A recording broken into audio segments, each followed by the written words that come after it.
pledge allegiance to the flag of the United States of America and to the republic for which it stands, one nation, under God, indivisible, with liberty and justice for all.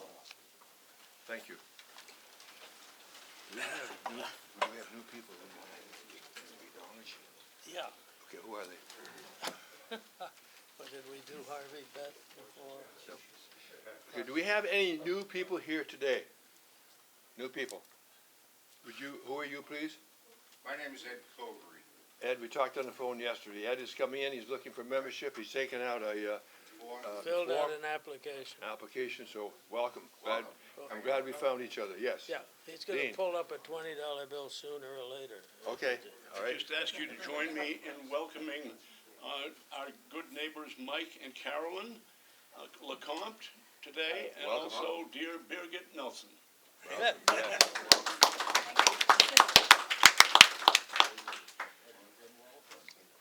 Are there any other people who would like to be introduced or have something they'd like to say before we start our meeting? I think Harvey already talked I about it. think so.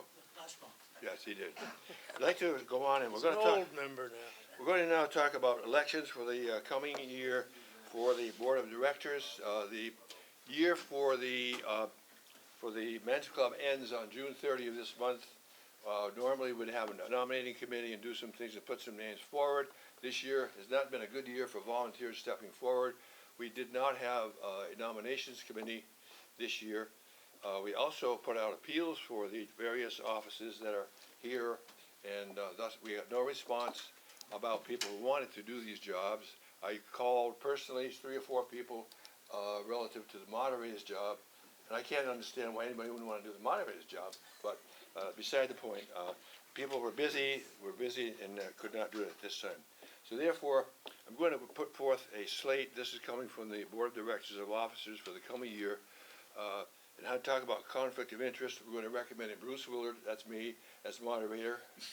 Continuing, Berkeley Johnson as our secretary. And Berkeley, thank God for Berkeley, he's agreed. He's been trying to get out of here for 5 or 6 years, unsuccessfully, and we're glad he's hanging on. I told one of the fellows that in the communist countries, the secretary is the boss of the party, and so on, and we'll keep politics aside, but I'm waiting.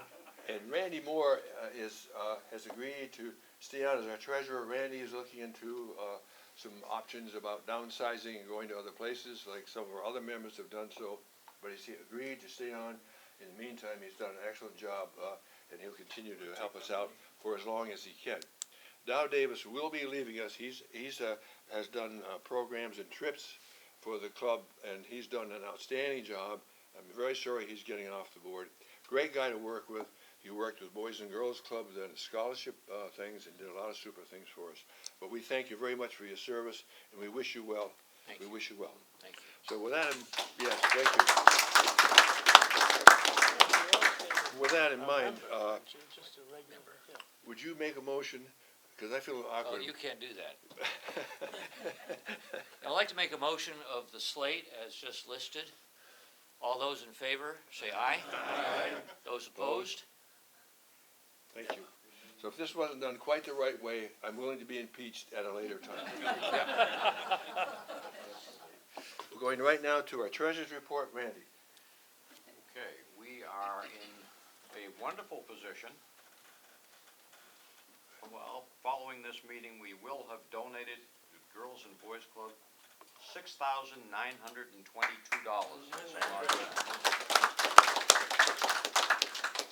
Unfortunately, our checkbook isn't quite as glorious. We only have $1,809. But it's dues. Unless I siphon some off. Yeah, well, let's see what happens. But we are, the contributions to the Girls and Boys Club, the collectors have done an outstanding job. Most of that, the 6,000, has come from the tables that they set up at the supermarkets, with the exception of one outstanding $1,000 check. Would you stand up and see? Please? Yes. And we can say thank you to That's a small, this is. stock market went down. Last year I gave 5,000. Oh, wow, wow, Let's go back a year. Why great. should we suffer? Sorry? I said, why should we suffer because the stock market went That's true, why should we stop it? Yeah. Yeah. Okay, thank you, Randy. Berkeley, you're up next. Yeah, what was I gonna say? Well, it's dues time, so our pocketbook will get a little fuller. July 1, we'll start collecting Yeah, at next meeting, July 12th. First of all, I'd like to have a motion to approve the minutes as distributed, the minutes of the May 3rd meeting, which went out with the newsletter in early May, and I've had no comments, so So moved. did we have a second for that? All in favor? Aye. All opposed? Okay, thank you very much. The one other thing that I haven't talked to Bruce about yet, but it occurs to me that we're losing a couple of longtime members, Bud Abbott particularly, who's moved to Linden Ponds, and Bob Clever, who also moved up there. Both of them, I half suspect that will submit their dues for the coming year, but probably not be able to show up at any meetings. But Bud's already said he's going to be here in July. And I wondered whether we could consider something for longtime members of the club who have done a lot of work over the years, volunteered for everything, and have an emeritus class with or without a dues structure that would allow them to keep getting correspondence from the club. So I think the executive committee, these lofty three people here, will consider that, and maybe we'll take it up in July. But if anybody has an idea about that, let me know, please. Good, And that's okay, it. that's it. The more people that stay connected, the better off we all are. Yes, agreed.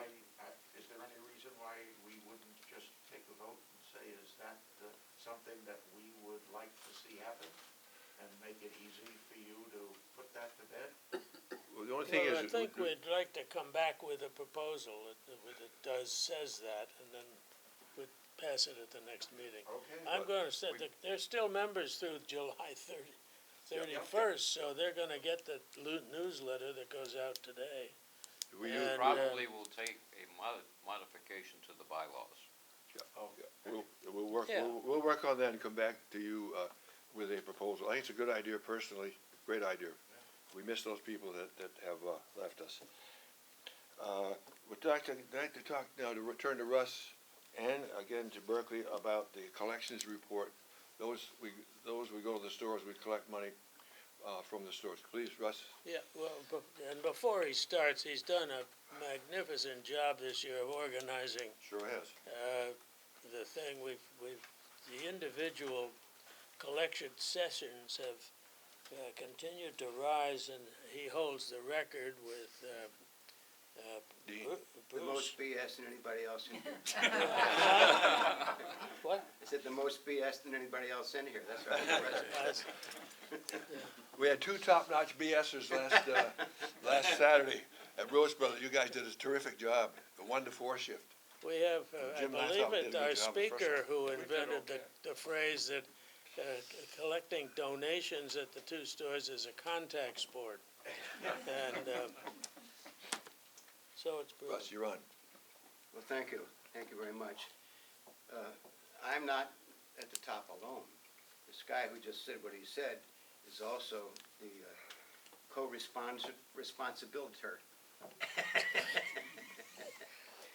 He's my partner, and I'm his partner, so I we work deliver together. the signs in the table. Yeah, the sign, the table, and the money. He won't let me touch the money. No, that's right. Okay, good morning. I won't take up too much of your time, Dean. We had, as Randy said, had a wonderful time the last 5 weeks at Stop and Shop, not Stop and Shop yet, but Roche Brothers. We're going to Stop and Shop next week. But we had a wonderful time. We had a great deal of money come in. We need some more. And specifically, we had one of our champions in the membership here who donated $1,000. And, Doug, we appreciate that very much. And maybe that's an incentive to the rest of us to get the checkbook out, make a donation, make an impact, write it off your income taxes, and make you feel better. So please, pull the checkbooks out and let's have some money. Let's make this a banner year, okay? All right. Any questions about how to write a check out? Do you make the check out to the Boys and Girls To the Club? Boys and Girls Club, definitely. Thank you. And Of Cape Cod, not Mashpee, of Cape Cod? Right. of Cape Cod. Yeah, okay. But we had one check that came in, Boys and Girls Club of Mashpee, but they'll still get it, not a problem. Anyway, what that leaves us at is that so far we have been able to furnish members at the stores for every shift. But we're coming up to a problem in that our June 11th, our next Saturday, we have 2 slots open at Stop and Shop, and they're both from 1 to 4 p.m. There are 2 doors at Stop and Shop. This is for the right-hand door. We need 2 guys who can work from 1 to 4 because there's another group that's working from 1 to 4 on the left-hand door. So please, I'm going to send this around on a clipboard. If you could please sign that. There are only 2 lines there, so the first 2 to plug their names in are the winners. Okay? The other thing is that we need 1 member for June 18th at Rhodes Brothers from 1 to 4 p.m. And that's all we need, 3 people. The 2 at Stop and Shop next Saturday, and the following Saturday, 1 at Rhodes Brothers. They're both from 1 to 4. I'm going to put this on the same clipboard, kind of make it here, and send this around. I'm not going to start with you. But we'll give that to Mike. The other thing, we're having a cookout, our annual cookout, next meeting on the 12th of July. We're not having it on the 4th because on the 5th, rather, because that's the day after the 4th, and it'd be a problem. So we're having it on July 12th. Cookout will be right here. In rainy weather, we'll eat inside. In beautiful weather like this, we'll eat outside or inside, wherever you wish. But we're having hot dogs, hamburgers, cheeseburgers, chicken tenders, potato salad, pasta salad, potato chips, tomatoes, onions, potato chips, drinks, not alcoholic, drinks, water, soda. And so it's a great event. We like to have a nice turnout. And spouses and significant others and partners are welcome. We want you to come. It's for you. The club pays for it. We won't charge you at the door. But please make a point to be here. Now, with that said, we need people to help. So I'm running that this year.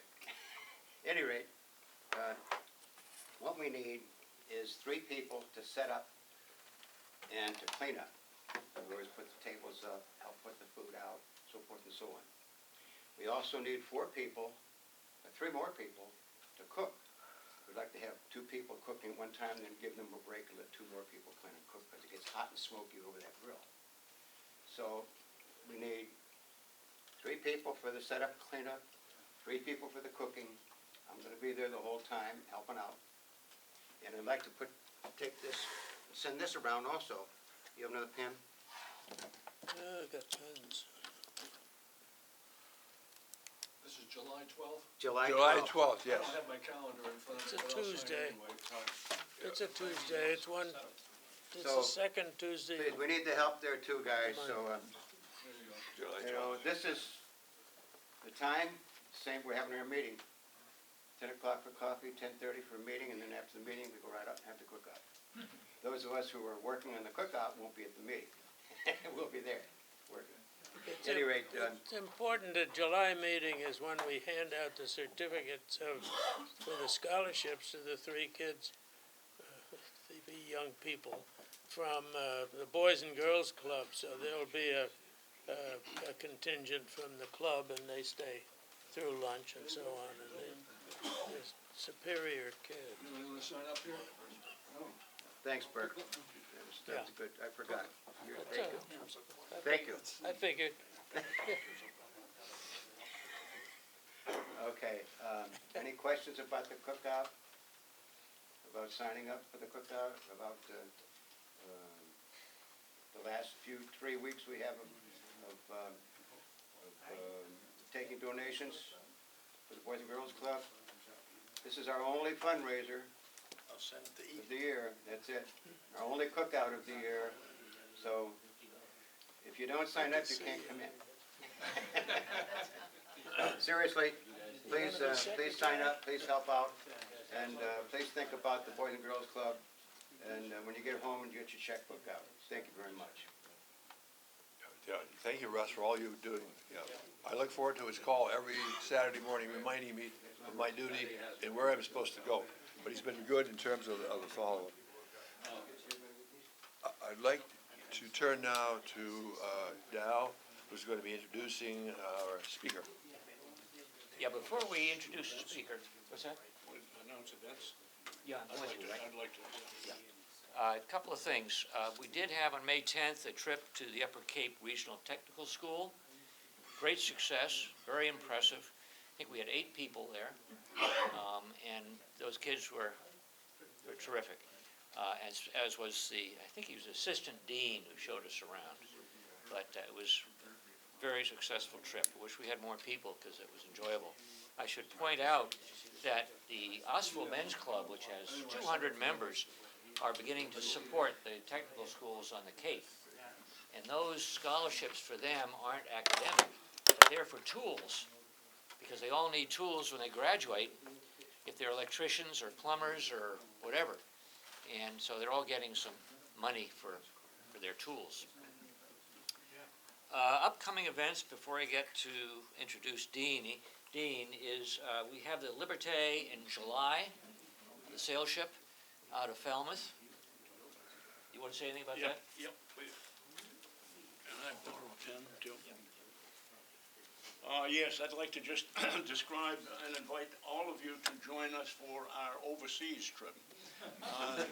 July 28th, we're going to be going to the boathouse on Falmouth Harbor for lunch, and then we're going to head down to the bottom of Scranton to the 74-foot schooner Liberté for a 3-hour sail.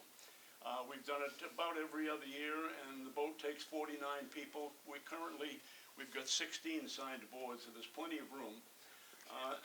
And so what you can do, you don't have to be a sailor to come aboard this ship. What we do, you can end up either getting on the boat and enjoying a beer or a wine or whatever in the scenery, or you can hoist the sails and take the wheel and get a feeling for what it's like to wheel and run a 74-foot schooner. So we've got a sign-up sheet here. 16 have signed aboard. Plenty of room for anybody else that wants to. It's $45 per person for the sail.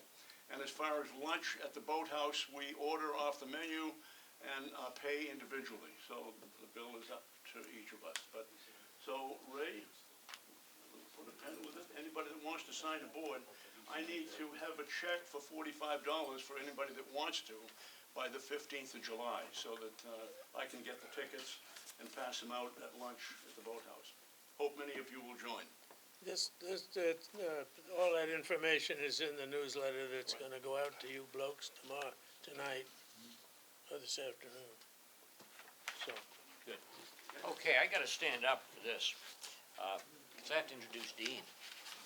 I think all of you have known Dean for a while. He's been an important member of this club, and he was president of the club for quite a while, and did a great job getting new members. Well, Dean is a native New Englander. He went to Bowdoin College, and ever since then, he has not been able to stay still. He has moved 29 times before settling in Mashpee. I checked that out, and I guess he was one step ahead of the police.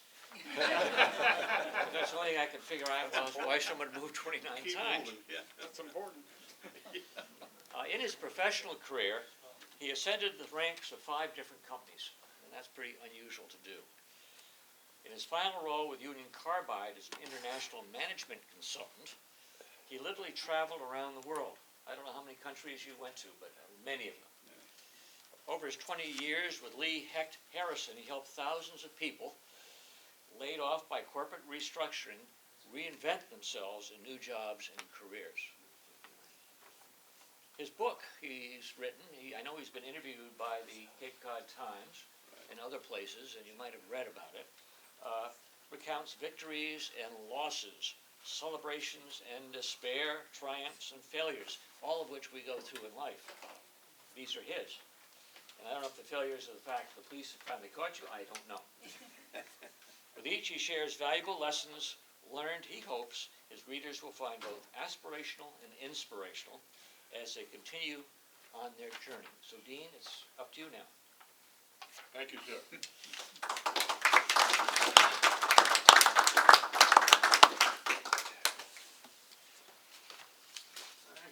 you. Now, Chris, you need me to pop this guy on, do you? Get rid of that introduction or not? How's that? Good? Okay, good morning, good morning. Good morning. Can you hear me in the back? Okay, terrific. How many of you attended the only other presentation that I made on this book back in 2018?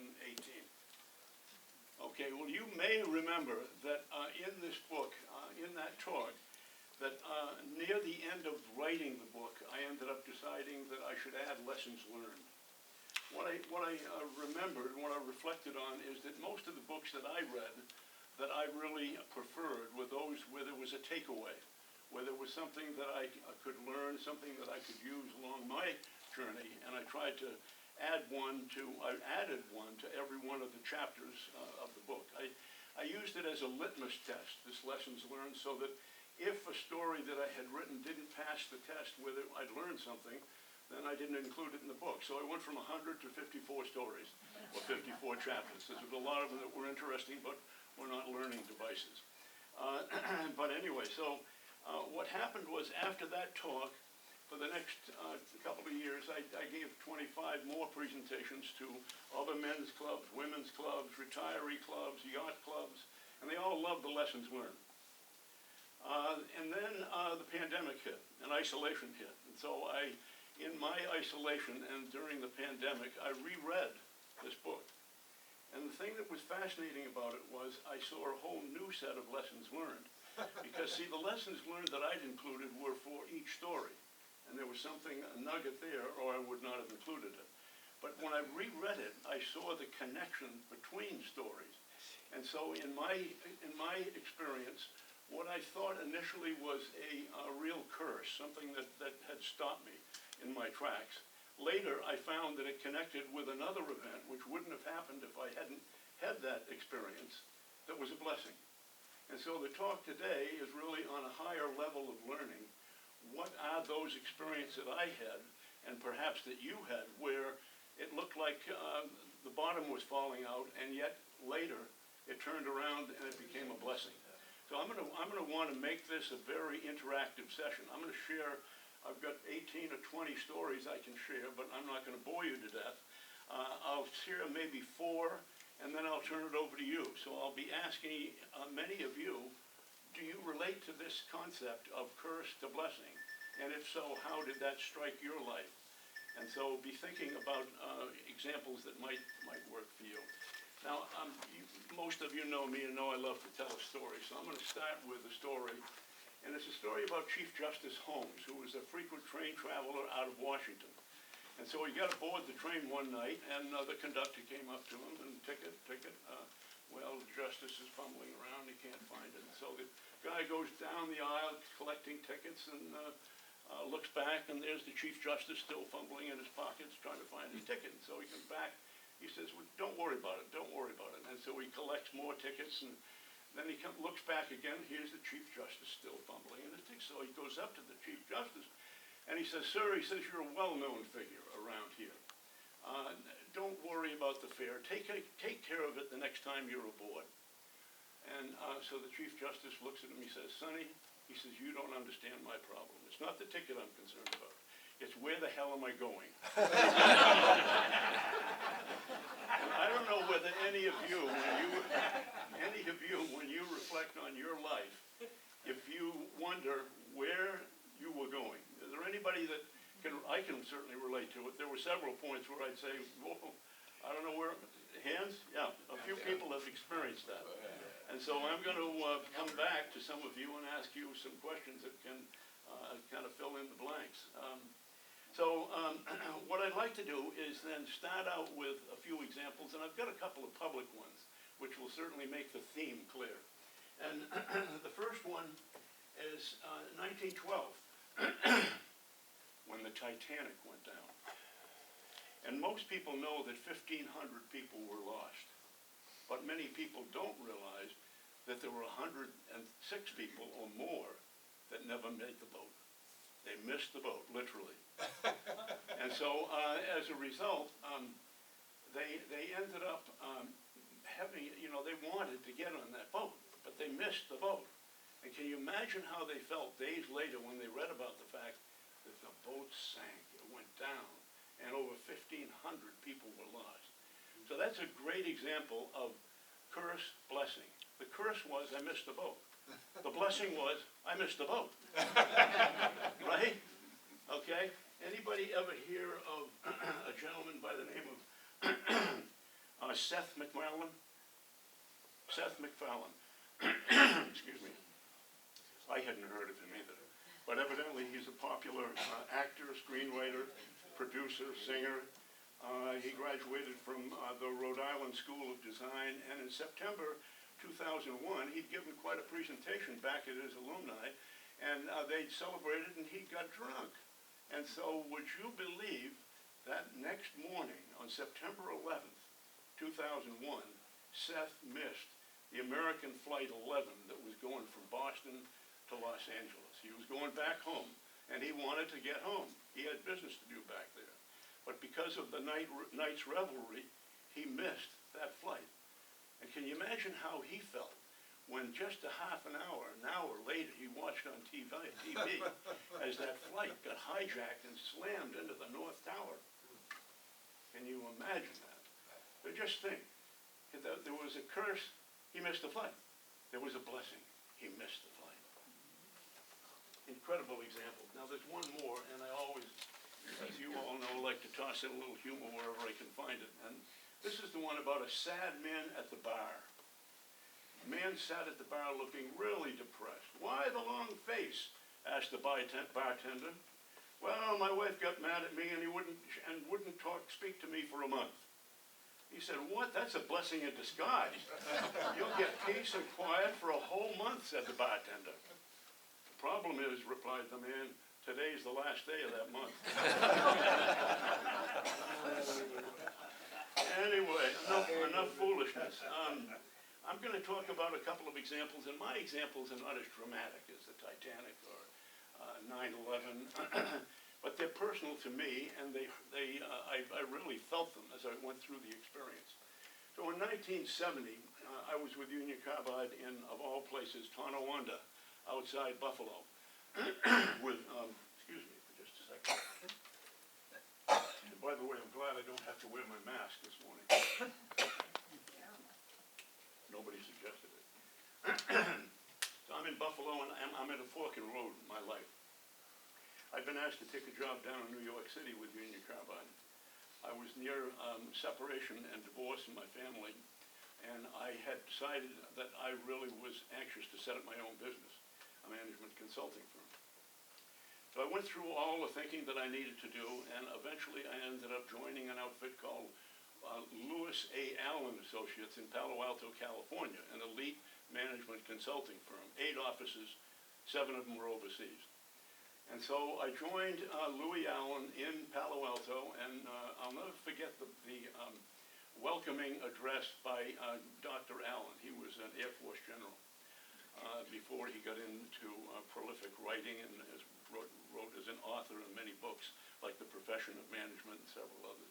But I joined them, and Lou called me in. He said, "Dean," he said, "welcome aboard. I'd like you in the first 6 months of your job to get rid of the six executive search firms that we've been using to hire people, and I want you to do the hiring for for Louis A. Allen.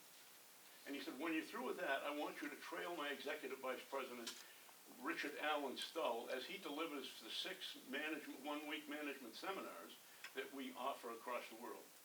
And he said, then after that, he said, I'm going to release you, and I want you to conduct these management seminars all over the world, from Africa to Europe to Asia to wherever we've got them scheduled. So I said, Lou, that's terrific. That's why I joined.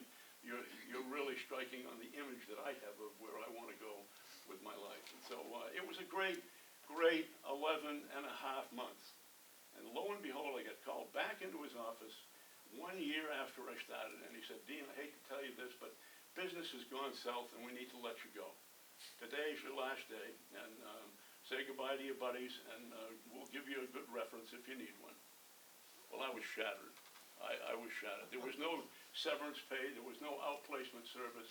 There were no services. It was like goodbye. So I was tossed into the field of unemployed out in California. And it took me a good 3 months to get back on my feet and to find another job. So I joined Kaiser Permanente. And I was with them for 4 years, delivering seminars 3 out of 4 weeks a month. And then I started to feel, well, it's really time for me to change. There's some things I need to do differently, and I need to get on another track. And so, eureka. All of a sudden I said, I know what I've got to do. I've got to recontact Union Carbide. They didn't want me to leave, and I happened to have introduced the Union Carbide, the Louis A. Allen management system to Union Carbide. Let me go back and see if I can convince them that I could be a management consultant for them. So lo and behold, I went back to New York, had great interviews, got offered a job to join corporate employee relations, and within a month I was in Singapore, and in Kuala Lumpur, and in Paris, and I was all over Asia, India, South America, Europe, and I loved it. So that's my first example of how a curse turned into a blessing. At the time, when I got hit with the layoff, I was lost.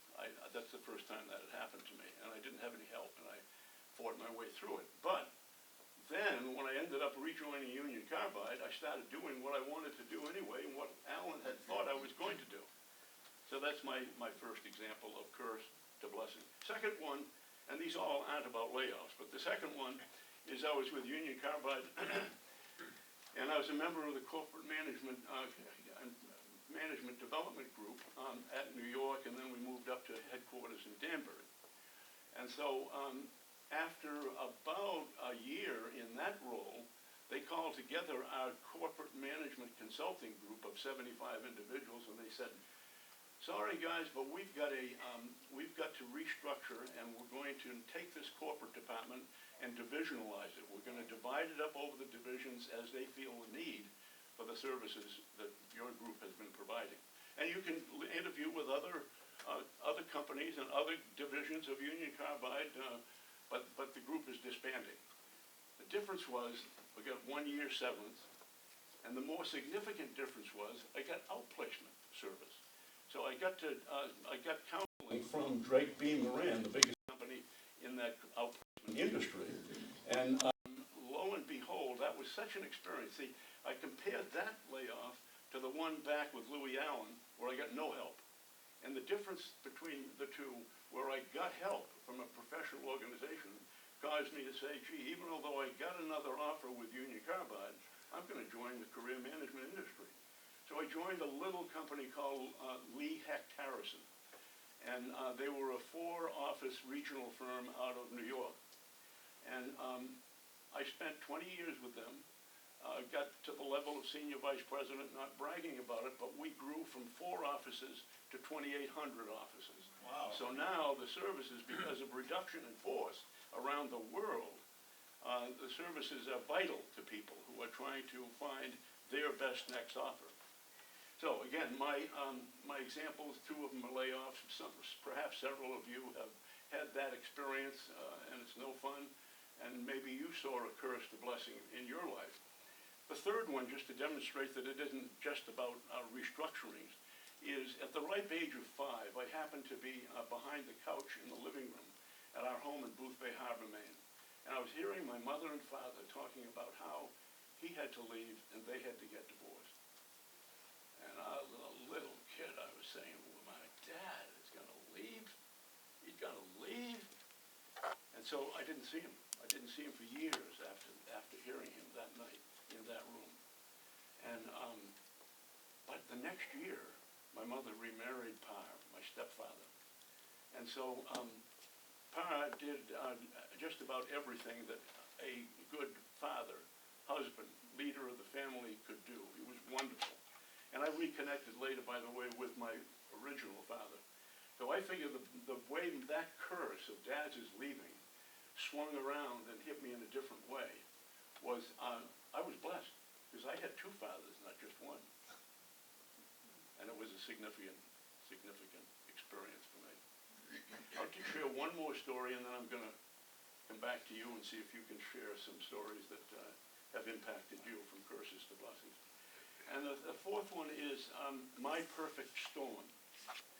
My good brother's buddy, John Philbrook, was a senior captain with American Airlines. So he calls me up one day in 1976, and he said, Dean, your brother can't join me, but he tells me you're a pretty good sailor. Can you help me sail my 43-foot easel from Bermuda to Boston amongst the tall ships? This was 1976, so this was bicentennial year. And so after a few questions, I said I would love to, and he said, well, do you have any partner? Are you married? No. Well, I've got a girlfriend. She's out in California. Well, does she sail? Well, I mean, when I was in Northern California, I didn't have a boat. I used OPs, other people's. Or I would rent a boat out of Sausalito and find people that wanted to learn how to sail. And so we sailed a lot, and Noelle was a part of that experience. And she could handle a boat if she had to, but she was a quick learner. He said, sounds perfect. Between the 2 of you, what's your experience? Well, I worked as a deckhand off of Camden, Maine on the Alice Wentworth. I worked down in Marblehead on the Lord Jim schooner, and I was lucky enough to sail on an America's Cup boat up on Lake Ontario. He said, if you call me back and tell me whether you can join, we'd love to have you. So, long story short, we ended up joining as crew, and there were 6 of us, 3 couples. And now we're about, probably 100 miles north of Bermuda in the Sargasso Sea. And I do my normal prayer over dinner saying, Lord, could you bring us some wind? And it was totally calm in the Sargasso Sea. So the Lord heard us. And the winds started to come, 10, 20, 30, 40, 50, 60-mile-an-hour wind and 30-foot seas. And if you're in an ocean liner, that's a ripple, you can handle that. But if you're in a 43-foot sailboat in 60-mile-an-hour winds and 30-foot seas, you're fighting for your life. And so we were basically fighting for our life. And we eventually, after about 30 hours of this, it started to subside. And we ended up, the sun broke out in this angry sky, and quote, long story short, we recovered. So we came up around the Cape, and the trip was over. We saw the tall ships in New York on the next weekend on the parade of the tall ships in Bicentennial in New York Harbor. And so most people would say, boy, after going through that experience, you must have sworn you were never going to go on a boat again. Well, as Gudrun, my dear wife, knows, I take the opposite tack often. And so I not only stayed on the water, but I subleased my condo in White Plains, bought a 30-foot sailboat, lived on it, commuted into New York City with Union Carbide, and I started my own charter sailing school off of my 30-foot sailboat. So I did just the opposite. But the point of this one is that the curse was we didn't think we were coming back. We were doing a lot of praying during that 36 hours. But that was the curse. The good news was it ended up I gained sufficient new confidence that I got a 100-ton Coast Guard license, and I set up a sailing school and was able to help hundreds of people learn how to sail over the next few years. So again, a shift. I've done enough talking. Let me ask the group, who has some examples of, perhaps, of where they faced a tough situation which they thought was insurmountable, but all of a sudden, an event here, another event here happened, and it turned out to be a hidden blessing. Does anybody think of anything like that? Yes. I've been laid off many times, and Yep. unfortunately, most of them didn't have a silver lining. In other words, the first layoff, I had to start over again, and took a huge pay cut. Yep. Start off in another field. Yep. The other field turned out to be successful, but the truth of the matter is, it wasn't really a happy ending. Yeah. And also, one thing I want to point out is that you were very, very lucky to have a good stepfather, because most stepfathers generally don't work out. One of my best friends had a stepfather, and as he said, he didn't like me. Yep. Which is typical, Yep. because he wasn't his son. That's right. You see what I mean? Oh, I So, see what you mean. You were a lucky person to have a good stepfather. I was a very lucky person, but you know, thank Most you. of those don't work out. Thank you for raising that, because, like you say, everything isn't perfect. And one thing I learned from my father as well as my stepfather is neither of them were perfect. So I realized that, gee, I was gonna do okay, because I sure as hell wasn't perfect. But so they did. My father and my stepfather had their flaws, but they also had their strengths. And the only feeling I had was, boy, I got two guys working with me and for me now. So I'm lucky. But you're right, it doesn't always happen that way. Al? Dean, I have a problem. I'd like to stand up and tell you about it. Yes. As most of you know, I was a navigator in World War II, and I did 31 missions on a B-17. And the missions that we had, they were pre-planned for us. We used to do 2 missions or 3 missions, and then we get a few days off. So on this particular mission, we flew, and I was shot down. And because I was shot down, it was a tremendous effort. I had to bail out of an airplane at 10,000 feet. I'd never jumped out before. And the airplane was on fire. And you can imagine, I'm 19 years old. I'm a navigator on an aircraft. And the aircraft is on fire, and I'm over enemy territory. So I jumped out, and this was a horrible experience for me going down. Yeah. However, when we finally got back to the base, I found out something that made that experience better than you would think. Because the person who was supposed to fly, who took our place flying the next day, he got killed sitting in the navigator's seat. So there you go. That's something that a bad thing turned into a good thing. Yeah. So that's the story I had. Well, we salute you, Al. Yes. I don't know whether you know this, many of you don't know this fella, but he won the Second World War.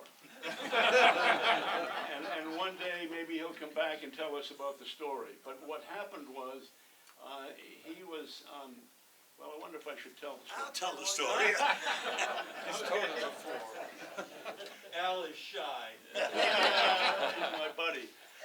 Tell us the story. Well, we were out on a mission, and we were supposed to hit a city in Germany, far into Germany. And we took off, and the birds weren't flying. The weather was so bad, the birds were sitting on the ground. But we got these B-17s in the air. We got our whole group in the air.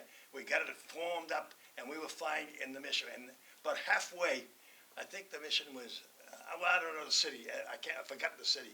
Anyway, about halfway, the mission was scrubbed because we couldn't see the ground, and there was a PW camp nearby where we were supposed to bomb, so they canceled the mission because we couldn't see the ground. So they gave us an alternate mission. And I'm the navigator, and it's a lead ship, and we turn the whole formation around. We start heading for the alternate thing. And before we get to the alternate thing, we can't see the ground either. We can't do anything. We can't see anything at all. So we report back to base, and we can't see anything. They said, we can't give you another mission. Find a target of opportunity on the way home. Okay, so we turned the ship around to head back to England. We don't want to go any deeper into Germany, so we turned the whole thing around. Now we got 36 aircraft full of bombs, enough gas to get back home, so we turn and we start to go home. We can't see the ground, we can't see the sky, we're in zero position. It's a really tough navigational problem. I'm trying to navigate, and my bombardier is in the top turret of the thing, and he's looking for something, anything. And he finally says, ahead of us, I see a building, and there's smoke coming out of the top of that building. So I said, well, if there's smoke coming out of the building, and it's a commercial building, it's a target of opportunity. So the pilot and I set up the initial point to bomb this target of opportunity, and with all 36 of us bombed this little plant with smoke was coming out. We don't know what we hit. We don't care because we can now go home without bombs. You can't go home with bombs, you know. So you have to get rid of your bombs. If you have bombs when you left the continent, you got to dump them in the ocean. We can't land with them. Right. So finally, we land, and there's a thing called a hot camera. A hot camera ship leaves you the moment the bombs are away and heads home, so that by the time we get home, they've developed the films and they know what we've hit. So we get home and we find out what we hit. We hit a shoe factory. And if you want to look at all the newsreels from that point on, you'll see the Germans have no more shoes. They're wrapping their feet in rags, and that's how I won the war. Oh, boy, that was terrific. I tell that story nowhere near as good, but I tell that story wherever I can, because it's how this guy, Al Benjamin, won the war. And by God, I remember those films where there were no boots on the German shoulder. Yes, Steve. If you were a navigator for an airplane in the Army, my father, of course, was drafted in the Army for World War II. Went through the training to become a navigator. As soon as they put him up in the airplane, he got deathly sick. Air motion, air sickness, washed out. He played bass. He ended up in the Army band. So, the point of the matter is that I wish I knew how to play bass. It would have been better than flying those missions. Great. Oh, my God. Who else has got a memory or a story? Yes, Russ. This isn't as dramatic as yours. At any rate, this was years ago. Come up. Come on up. I had been married for just 2 or 3 years. We had one child, and my wife's mother and father were much older because she was the last to be born, my wife was. And so anyway, they had a place up in Vermont, up in Holland, Vermont, right on the Canadian border, the Northeast Kingdom. So they were up there, and my mother-in-law passed away.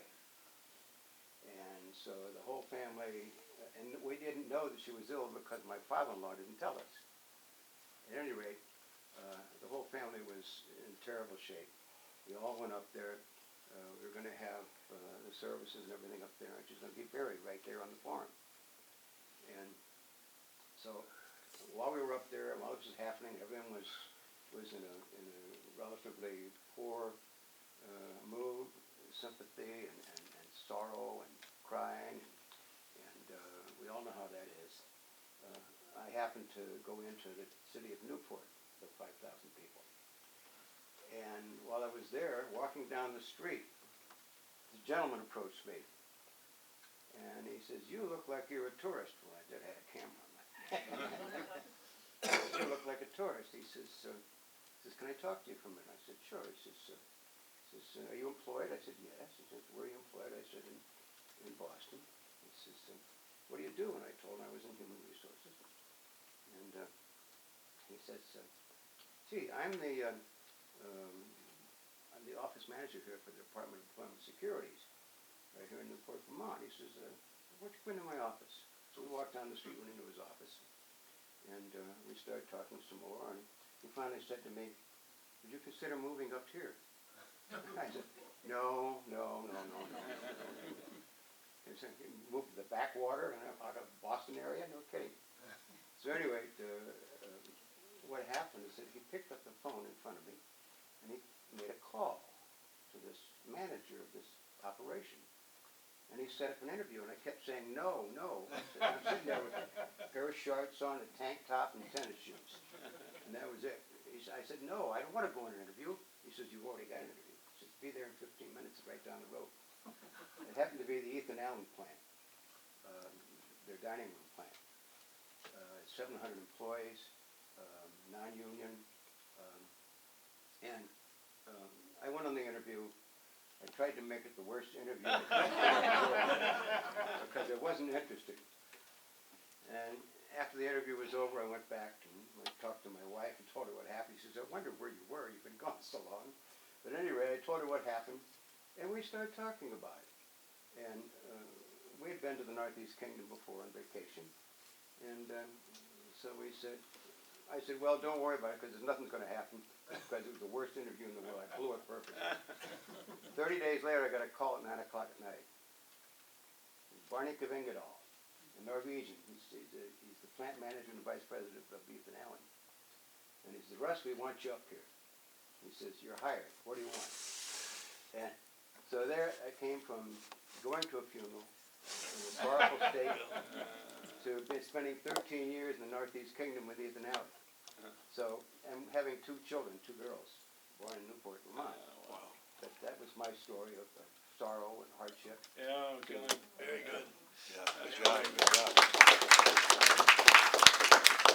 You know, it's funny because, Russ, I tried the same thing. Gooder and I went on a wonderful trip to Maui. And we fell so in love with Maui that I applied for the human resources job at Del Monte, the Yes. fruit folks. And I had an interview with them, and I got a letter when we got back on the mainland, and they said, we'd love to have you, but we gotta go with the local. The movement of us out to Hawaii would not have, but I tried it, but it didn't work in my case. Any other examples? I got a short story. You got a short one? Okay, Randy, what you got? Years ago, as a young engineer, I thought I wanted to design airplanes. And I got into it, found out what it was about, and it wasn't what I wanted to do. They built a can and they stuffed GE engines in it and Westinghouse avionics, and all the good stuff was being done somewhere else. So we were down here in Massachusetts on vacation, and big ad in the newspaper, a company wanted to hire mechanical engineers.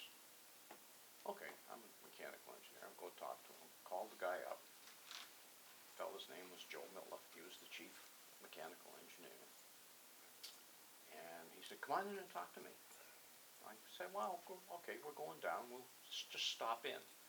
So my wife was cooling her heels in the reception area, and I went in and talked to Joe Miller. And Joe Miller said, well, I want you to talk to Herbie Feinstein. Herbie is still a friend, by the way. And see what he's doing, and saw what he was doing.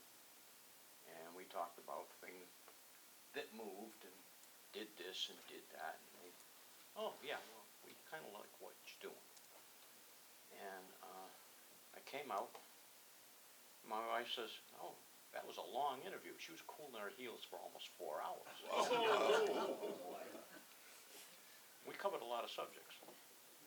And I said, she said, what do they do? I said, I don't know. Now I'll cut the story short a little bit.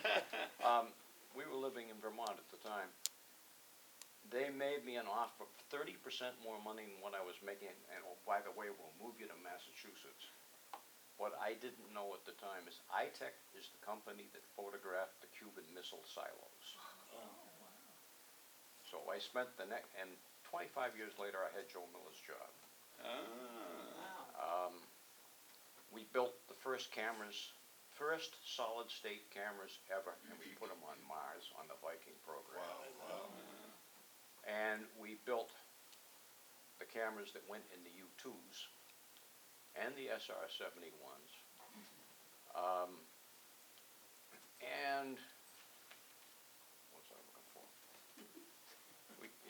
The other stuff I'd have to shoot you. Anyway. What was the name of your company? ITEC. ITEC? Oh, yeah, sure. Yeah. How long did it take you to accept the offer when they offered you 30% increase in salary and moving you? 36 seconds. When I was able to stand up again. It turned out, I liked things that moved and did this and did that. Well, back in those days, cameras were all film. When cameras flew over and photographed the Cuban missile silos or flew over other places at different altitudes, the film was wound into a re-entry vehicle in some cases, because the cameras were 250 miles up. And then they'd eject that out over the Pacific Ocean, and it'd come down on a parachute. And then the Air Force had a very special airplane with a big V on the front of it It's a parachute. that would catch the parachute in midair before the Russian trawler got it. Wow. So, but this little thing about, I don't know what they do, worked into be about a 30-year career. Very good. That's great. Good job, That's yeah. great.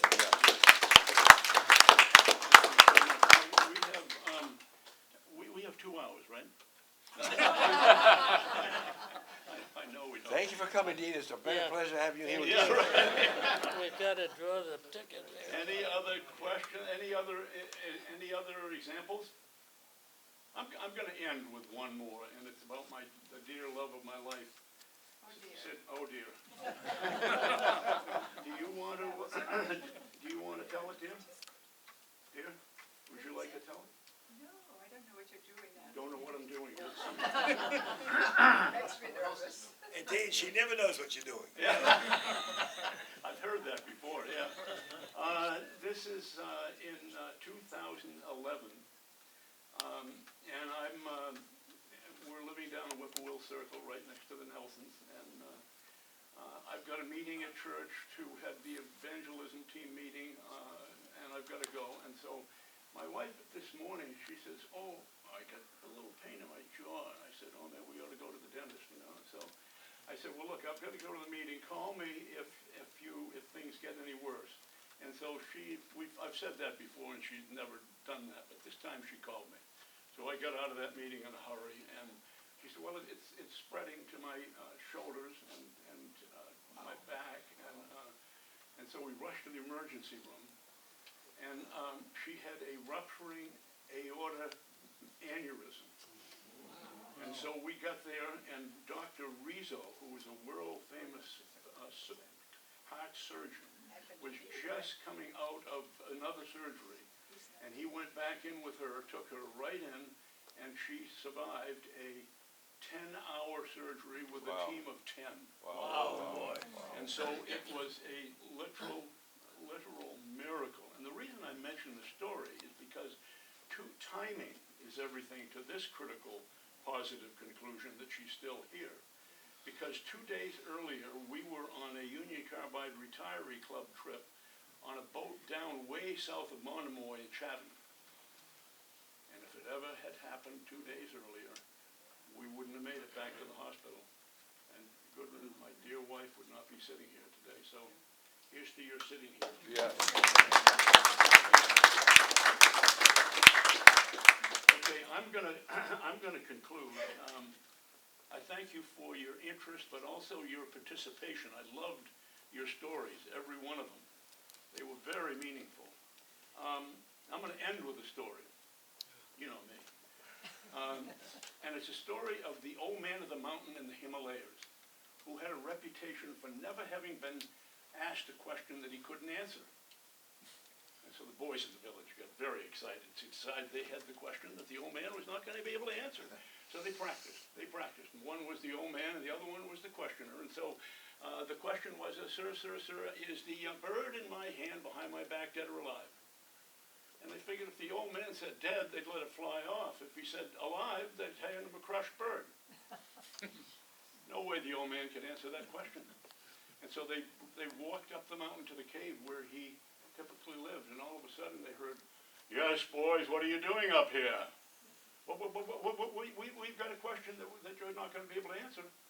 Well, come right in. So the boys go into the man's cave, and the little guy says, sir, is the bird in my hand dead or alive? And the man looks him over, the old man looks him over, and he says, boys, the answer to that question lies in your hands.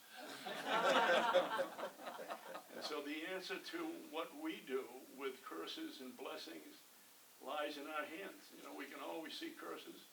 We can hunt for blessings. They may not be there all the time. But I think what we need to do is to develop a faith that there's a reason for everything. and perhaps develop a stronger faith around this concept of divine order, where we can't control everything, but we have help from above. Anyway, I appreciate your attention. If anybody would like a signed copy of my memoir, we can't do it here, because this is a town department, but we can meet at Starbucks, or you can let me know and I'll deliver it to you. But thank you for your attention.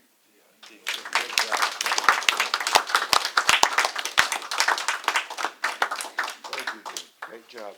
I haven't thought about the issue, what do you do after you grow up? Since this morning, I'm trying to figure out, what do I do when I grow up? But it's nice to hear about all that stuff and the success people have had. I'd like to offer any other business that you'd like to, questions, comments, before we adjourn and we have the raffle. If not, I would move, someone please move for adjournment. So moved. Second? Second? All in favor? Aye. Thank you very much. Again, thank you, Dean. Thank you. Thank you very much. Russ?